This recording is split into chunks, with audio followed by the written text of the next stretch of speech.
Guarire è stare bene ricominciando a usare il proprio corpo con facilità, con leggerezza, senza paura.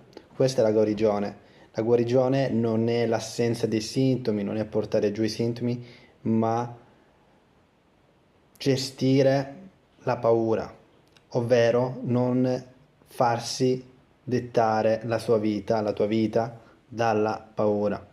Tutto questo è la guarigione dal dolore cronico neuroplastico, ovvero che non possiamo aspettare che il dolore va giù per riprenderci la nostra vita, perché il dolore non è colui che detta la legge. Colui che detta la legge sei tu, il tuo cervello, e tu sai che il dolore non è sinonimo di danneggiamento. Quindi entriamo in un mindset di guarigione quando ci dimentichiamo di gestire i sintomi.